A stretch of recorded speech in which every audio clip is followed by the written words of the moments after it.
You've seen the giant moves that TQQ can make every year, but there's a problem. How can you trade it?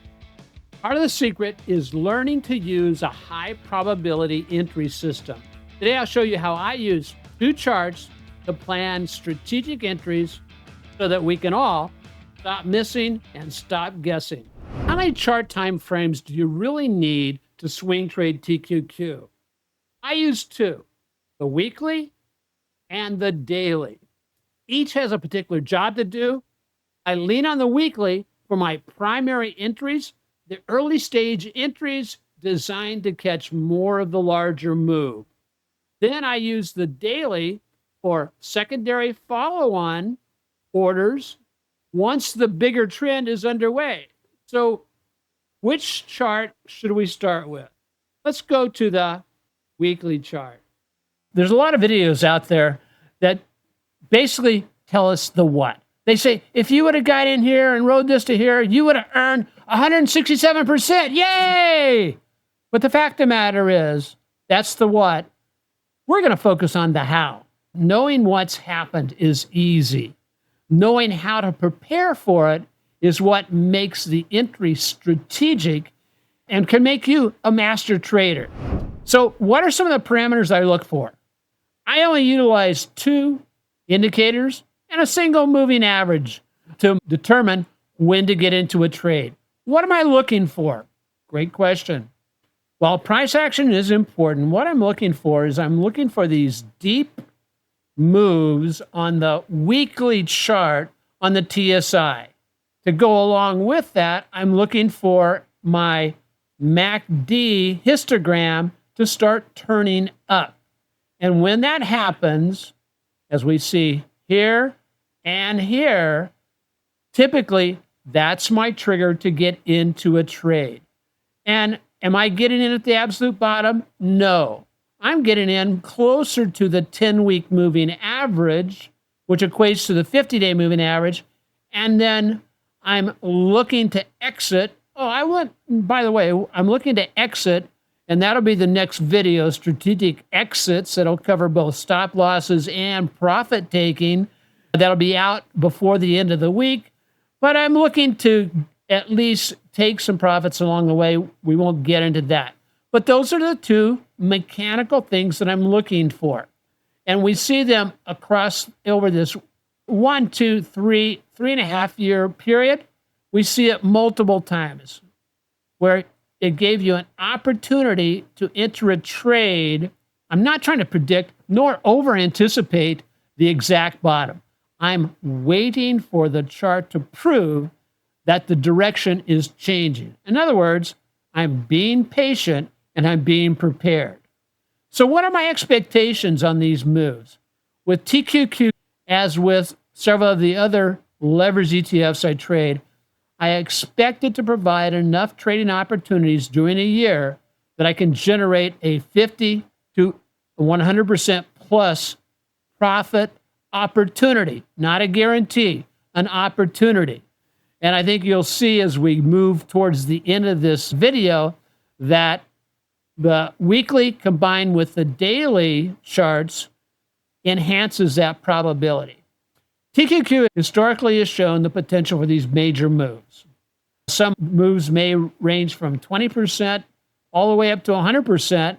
However, when we take advantage of compounding, it definitely enhances our ability to get a really nice return every year.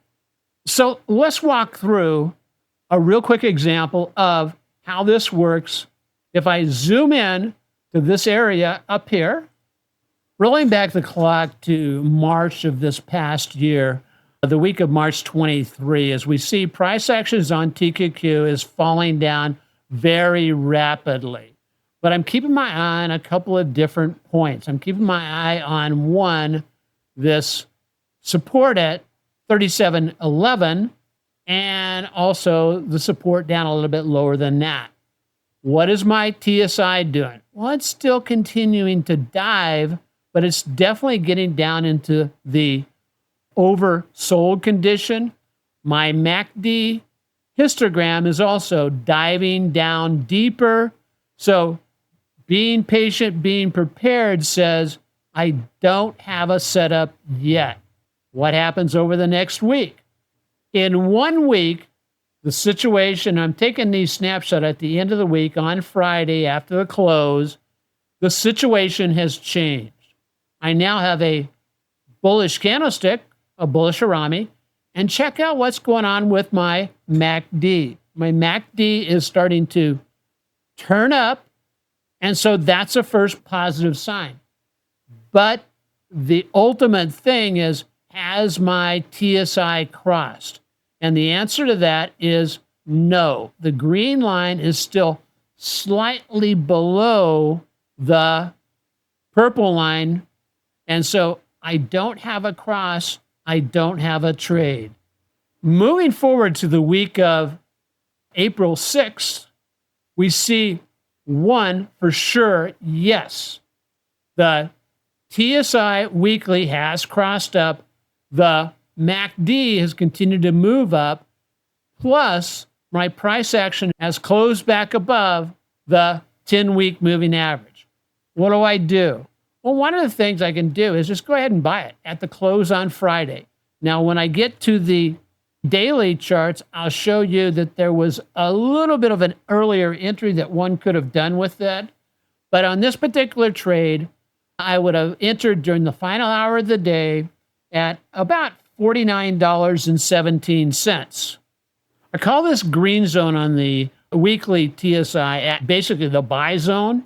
And when the TSI is now pointing up, I'm in the buy zone. I've got a green light to buy all the way up. As long as I'm in the green zone and heading up, I really don't have to do anything. Now, in the exit video, I will be talking about where to take some profits along the way to learn how to be a winner in trading. But for right now, we're just going to run it to where does it go from here until it basically reverses at the top and rolls over.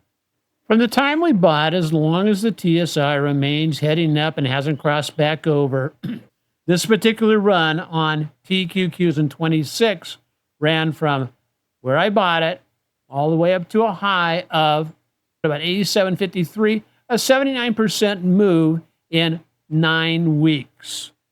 And the thing about this particular setup, as you can see, looking back in time, you can ride it until it starts to reverse, and it gives you a really nice ride to the upside. Strategic entries are pillar number 2 of a complete trading system. If you want to see all 6 pillars, then watch the video popping up right now. Stay tuned because pillar 3, deep dive on strategic exits, will be out by the end of this week. And knowing when to exit can sometimes be even more important than knowing when to enter. But what happens if I miss that initial trade? That's always a great story. Or could the daily charts provide a slightly better entry once we get the weekly signal? Learning what to do on the daily charts provides another place to participate. Okay, now with both the daily on this side and the weekly on this side, let's walk through the week where price action provided us a weekly signal. Was there any clues? And this will also answer the question, why we wait for the latter part of the week. Let's jump into this right now. As you see, this is the week of March 30th. We closed the week with a bullish Arami. Remember, TSI had not crossed up yet, and that happens the following week. Let's walk through that next week to see what the price actions are telling us. And also to point out the importance of just because you have a cross of the TSI on the weekly chart at the beginning of the week, it's not a signal to enter, because by the end of the week, things can change. And number 2, we'll look at, did the daily chart give us some opportunities to get in a little bit early? Sound like a winner? Let's go ahead and jump into this. Let's go ahead and walk this through the next day. By the close of market on Monday, we do have a signal on the TSI weekly that it has crossed to the upside. Positive. Price action for the day also did a real quick little run up here, hit the 20-day moving average, and stopped dead in the water. But do I have a weekly cross yet? Hopefully you'll answer, no, I don't. And so you're going to go, okay, I'm going to sit on my hands, not do anything, because this isn't over. It reminds me of a quote of Jesse Livermore that he said, it's a paraphrase. He said, most of the money he made in the stock market was when he did nothing or when he sat on his hands. This is a perfect example of doing that. Tuesday comes around. Get a sell-off and it pops back up. Where does it run into problems? Right there at 20-day moving average. So even though I have a positive signal on my weekly, on Tuesday, I really don't have a great signal to get long. Well, as a matter of fact, I can't because it's not the end of the week. Next up, Wednesday. So Wednesday, price action bounces above the 50-day moving average. So now that 50-day moving average becomes a level of support. I realize, yes, the week is not over. And so I don't have a pure weekly signal. However, I also know that oftentimes when you get a little move down like that, that provides us a secondary level of support that would give me an opportunity to go ahead and buy somewhere in that little range right there. The closer we get to Friday, the more certain we can be that we're getting a weekly signal. It doesn't work all the time. If I have a pattern shaping up like this one, it's worth, looking at it. When I place these orders, I always want to protect myself. I know we'll talk about exits in the next video, but I want to protect myself with a 15% stop from wherever I bought it. So on the daily chart, as you can see, there is my target to buy. So what happens the next day? As you see, price action the next day actually come down and hit my buy zone. I'm filled in a position. I would say we were filled probably, let's say 47.31. But what was my open that day? My open that day was, 47.72. So 47.67. How much did that save me? I originally ordered at, if I would have taken the end of the week order, I would have gotten in at 49.17, which would add around 3% to the total gain that I'd have over the next few weeks. A lot of times we will basically miss this move down here. But as long as my weekly TSI is in the green buy zone, I can buy anytime price actions moves back down into the 8 and the 20-day moving average, or even to the 50 in some cases. So my 8, my 20, and my 50 are all potential targets for where I can be ordering a position. Now, I would want to be watching the price action move down, and I may have a little zone around the 8-day there, just a small zone, like less than a percentage point. And I would buy the zone, and as you can see, we would have been filled right there. So that would be getting a fill on 4/30. So that's almost a full month from the time we entered this trade. So I'll go ahead and mark that for us. And then what happens from there? So on the secondary entry point here, if it would have added or given me an opportunity to make all the way to the top, it was a second bite at the apple if we missed the trade when price actions were down here. There's one more trading opportunity on this chart. Can you tell me where it's at? Leave a note in the comment. Part of my plan. That's target shooting the entry. I'm not chasing price. It either comes to me or it doesn't. And I'm okay with that because guess what? The best trade of the year comes around about every 2 weeks. So if you want the complete 6-pillar process behind these entries, I lay it out step by step in my book, Trade Your Way to Freedom. The link's down below. So what's my expectations for the weekly entries and the daily entries? Clearly, my weekly expectation is to latch onto a move and then let it run big in my favor. Do I know exactly how much that's going to be? No, we can't predict the future. But I know in past examples that 50 to 100% move especially compounded, tend to happen on a yearly basis. Not a promise, just an observation. The daily entries can work very well for shorter term swing trades and also to refine your entry once you do get that first weekly TSI cross up, as we've demonstrated, and then to add to a position or start a position if you miss the original entry. An early stage weekly entry and a later stage daily entry do not carry the same expectations. The later I move into the move, the more careful I manage my expectation.